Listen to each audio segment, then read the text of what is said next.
Yeah, so if you do have some gut issues, this sort of treatment can help to clear out some potential inflammation or blockages and tight muscles around that area. Can impinge that too. So it doesn't always have to be something you take to reduce that. Yeah, sometimes our gut health and you know, feeling a bit constipated or blocked up or whatever it might be, just might be needing some treatment. G'day guys, Darcy and Jace here. Welcome. First time doing a video with you for a while, man. It's been a while, hasn't it? It's been a while. Back though. We've kicked Ninja off. Yeah. He's done too much. He's still in the crowd. He'll be watching. He's still here watching. There he is. Couldn't get him out of the camera. So Jace has got an ongoing nagging sort of mid-back erector that we think he's had a fair bit of treatment on, and we think it actually might be coming from more of his soleus or his oblique or his upper abdominal. You tell us about what's going on and where you're feeling it. So Ninja treated it on a previous video, and so it's through here somewhere. It's hard to pinpoint, but there's a few tender spots.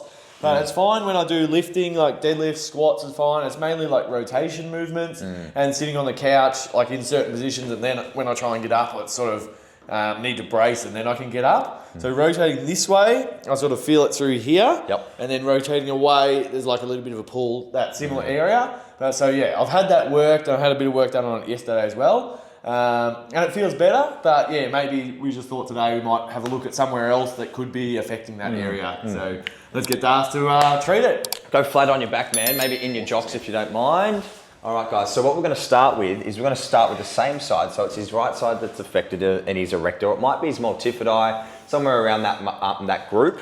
We're actually going to focus on his upper abdominal to begin with and like diaphragm, because we find that releasing up here has a direct relation to like an associated pain in that mid-back. So what I like to do is I like to use my fingertips. Now Jace is pretty well developed in his abs, right? Especially those upper abdominals, and sometimes even just having a visual assessment on somebody, you can start to look at tone and where people are maybe looking overactive or angry. And with Jace, you can actually see that on this right side, there is quite a large, he's got abs, he works hard, he trains hard, but lots of upper abdominal thickening through here. Compared to the other side? A little bit, definitely, definitely.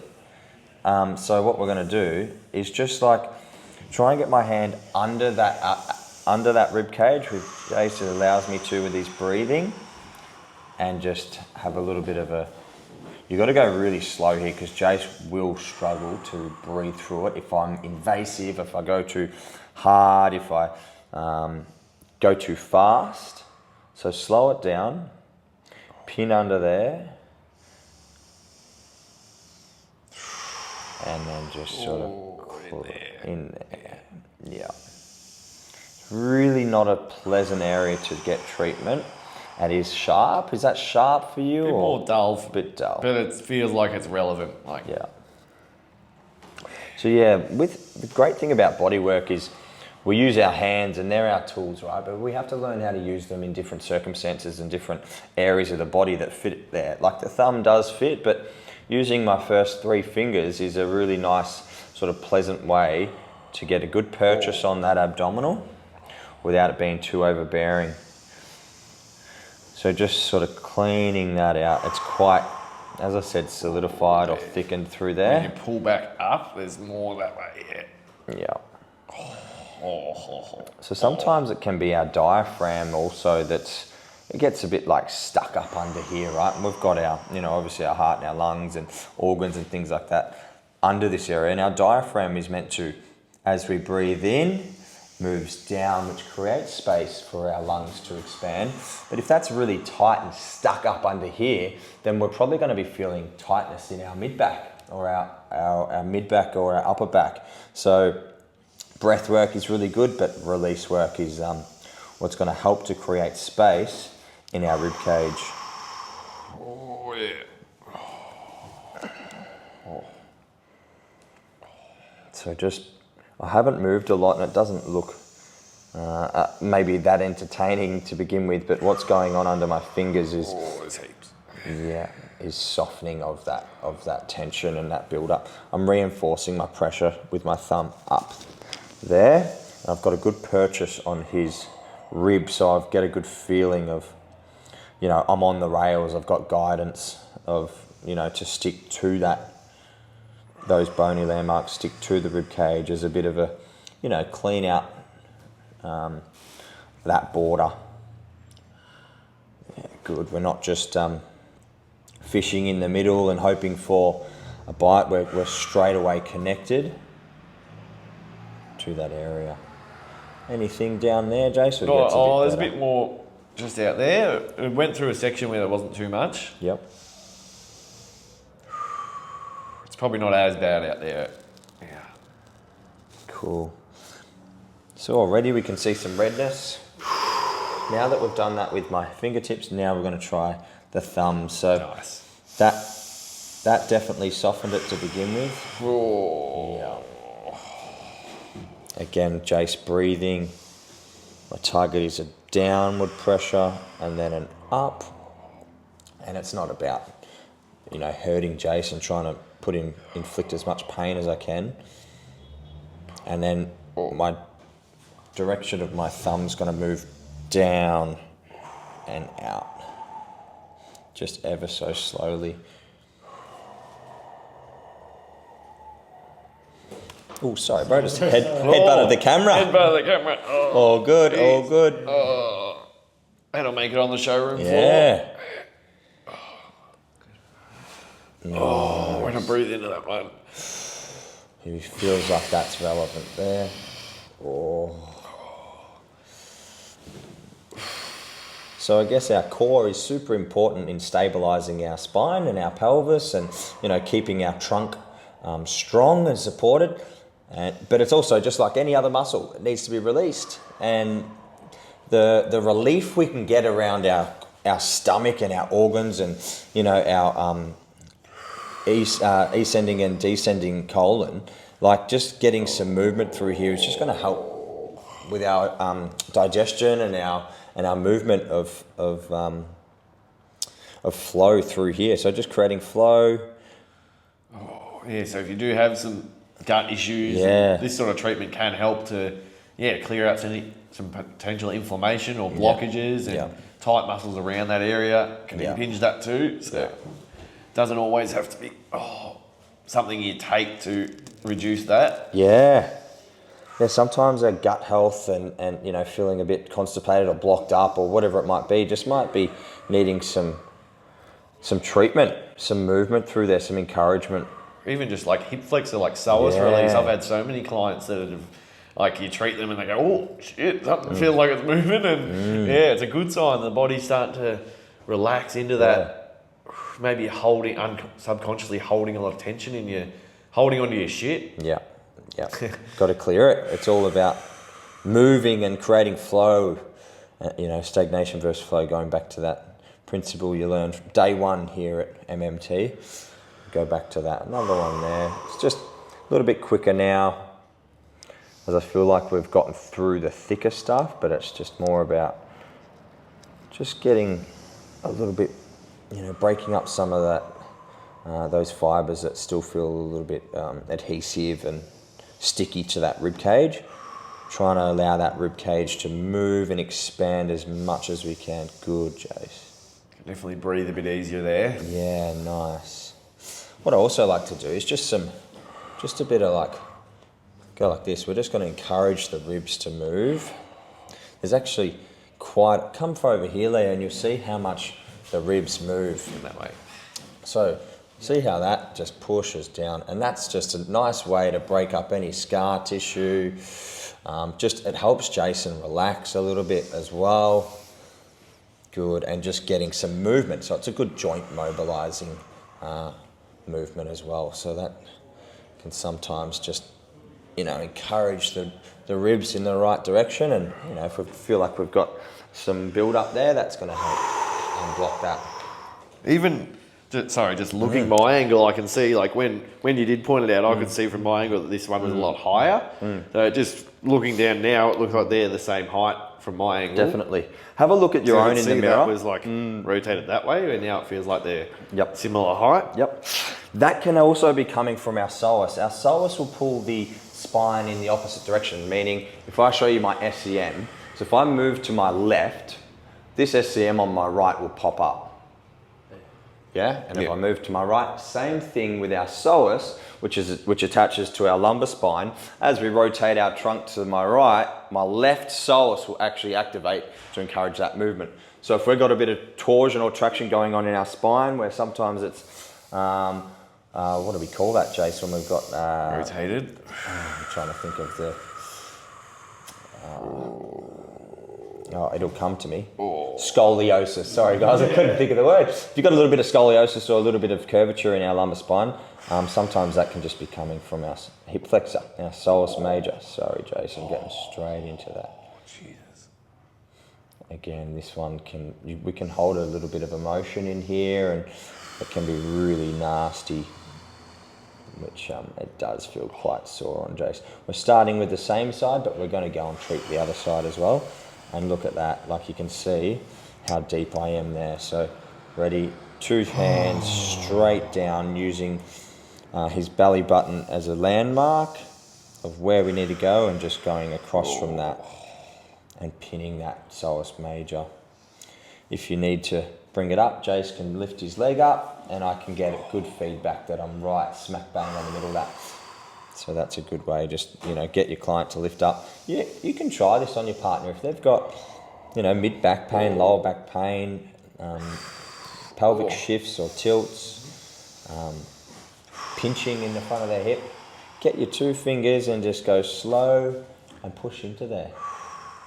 You're not going to do too much damage if you just, follow those philosophies. Really good. What are you feeling there, Chase? Oh, yeah, it feels a little bit of referral down, but just localised,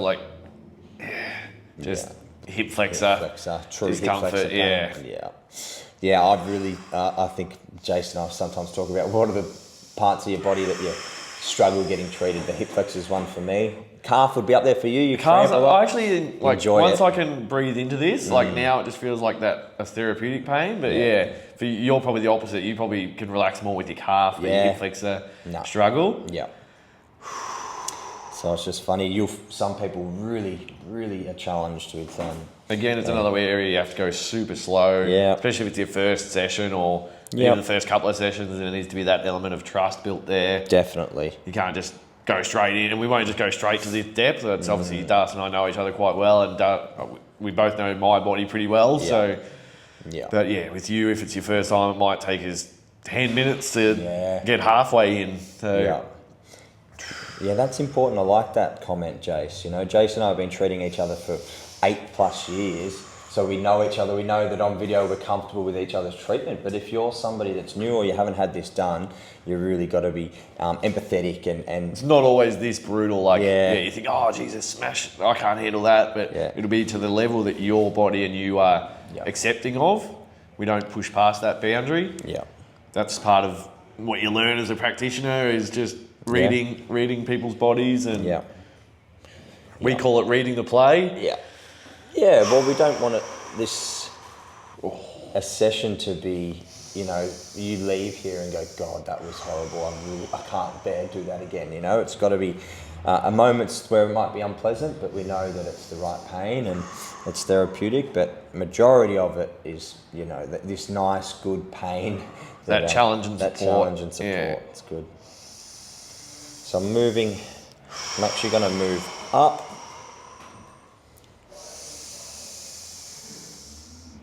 So as Jace breathes out, I can move. When he breathes in, I stop. And sometimes we just camp on those little spots, that's good, intelligent information. Jace has a block there, and that's all we're doing is looking for the blocks and unblocking them.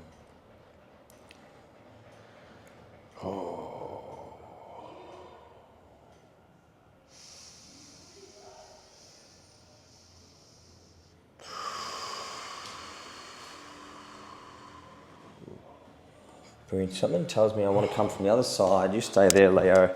I just want to work on top of that rib and down. Now this is probably more a fascial release. Again, just letting Jace breathe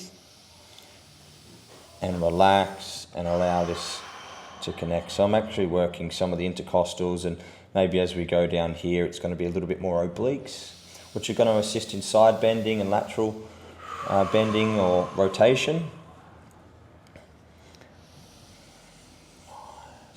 Our abdominals at their joint action is trunk flexion, which Jason didn't really have a problem with, but it might be more his obliques and these serratus muscles. That the serratus sort of brings the scapula downward and forward, like a seatbelt for the scapula, and that lies more under here and through there, our serratus. But our obliques, which I'm probably coming into a little bit more here as we go wider out here, they're going to assist in rotation.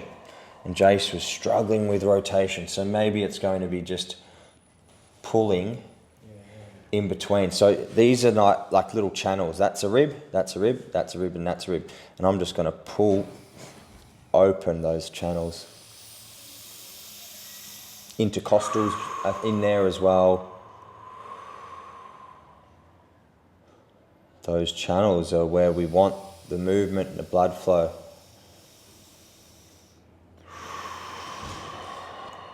So get low, go deep, make it count.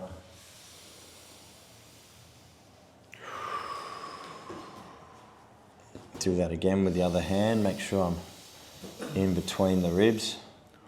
Go a little bit higher, just going to use those three now. Yeah, and there's a bit more there. A bit more there. Yeah, that one there. Yeah. There's probably a bit more of that serratus there, isn't it? Yeah.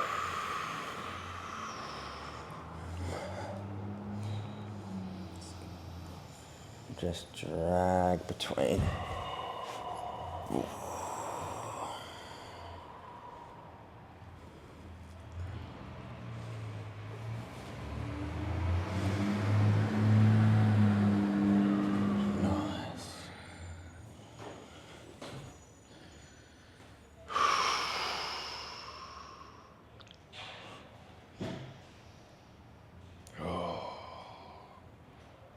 We always advise, try not to eat too much before getting this sort of stuff done. It's just, for your own comfort.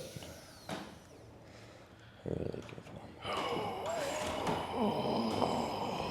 one. Look at that. Back. Look at that depth. Like just nice, broad stroke. That's good. Yeah, we've got like dense fascia through the front here, as well as those lit up abs Jace has. Lit up. And then I'm getting all the way to his ilium there, which like we can start to do a little bit of a joint mob and have a bit of a feel of what's going on in his iliacus, another hip flexor. Just another different way maybe of treating it.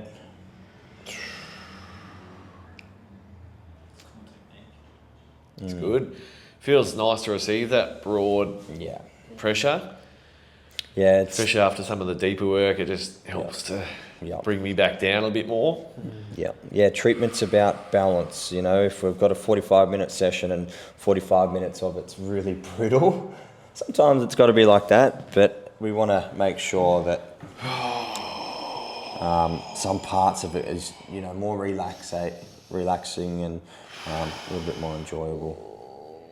But also effective. I'm not just doing this for the sake of, Jason's enjoyment. This is about molding this fascia and softening those abdominals. And sometimes if the client isn't resisting and relaxing, we're actually going to be more effective. So it's just a bit of a balancing act between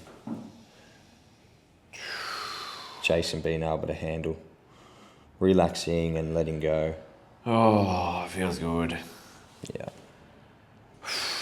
Even the forearm comes into it there. Yeah. We can go all the way down. Oh, the old forearm scoop drag. Let's see if I can get a bit of wax on there so it's less. No, that's actually alright. There's not alright? too much, yeah. Sort of a good connection. Oh.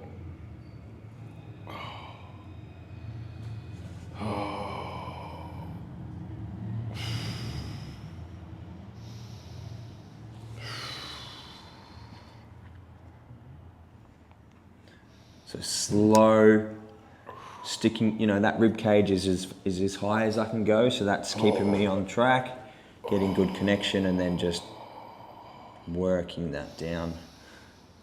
Yeah, it's funny, the treatments or the styles of techniques you can invent for yourself, but sometimes they just work.